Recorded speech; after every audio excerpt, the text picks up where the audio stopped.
in your book, The Hell There Is, published by Tan Books, you explore a doctrine many Catholics today rarely hear about from the pulpit or otherwise.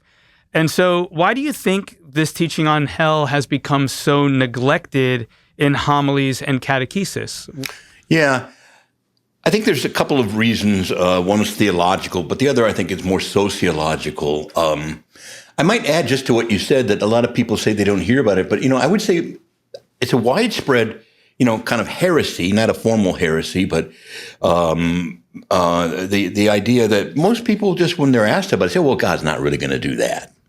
Even very devout Catholics who go to daily mass and stuff are kind of dismissive of it as likely. And unfortunately, that's very contrary to how Jesus teaches on the matter. We'll talk about that in a minute. But I think that theologically, it is something of an offshoot of modernism, or the Novo Theology, the new theology kind of stuff that came out around the time of the council, but also prior to that, the struggle with modernism. There was a sense that so many of these scriptures and other things were very medieval, kind of, it was holding people in fear. And, I got to say, David, I'm amazed at the kind of upbeat hopefulness we had about the human family in the mid-century. We'd been through two horrifying wars. I know. And yet there's optimism. Yeah. And by the time the 60s rolled around, we were also bogged down, and we'd been bogged down in Korea and Vietnam, and there was just all kinds of we had the whole Cold War going on. It was and yet we were like, we've come of age. It's the age of Aquarius. And so I think there was just this idea that old, dark kind of passages were just medieval, and we have come of age, and we don't need all that fear-based anything. So that's, I think, the theological thing.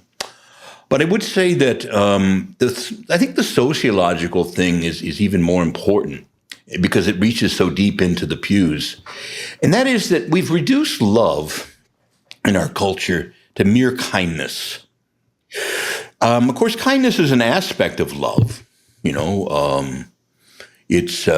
but so is rebuke, so is warning, and, punishment even is all part of love. Anyone who's a parent knows, and we've certainly all been children, that if a parent just says, oh, whatever you want, dear, that kid's heading for ruin. A parent who really loves their child will have to sometimes say, nope, and sometimes say, if you do it, I'll have to punish you. And that's part of love. But what happens is that we have, in our culture, largely said love is just all about kindness, affirmation. And that's why the woke left often flips it around and says, if you don't agree with this or that lifestyle or whatever, you're intolerant and you're hateful and you're bigoted. You hate me. You hate me. I said, wait a minute. I don't probably even know you to hate, but but the idea is, if we don't affirm and just act kindly and so on, we're haters and not lovers.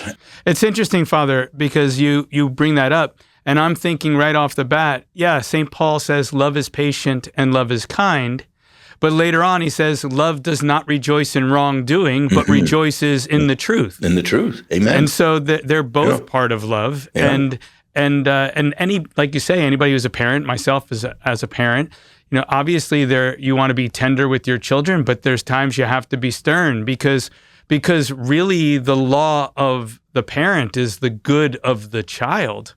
And that sometimes demands that you have to stand, dare I say, toe-to-toe with your child and say no. Yeah, most certainly.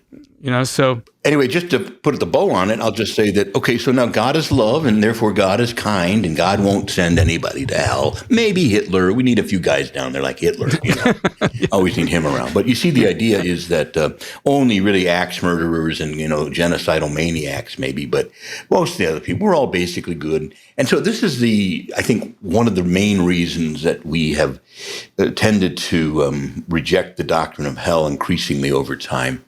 And we ought not, because it's a flawed premise to begin with.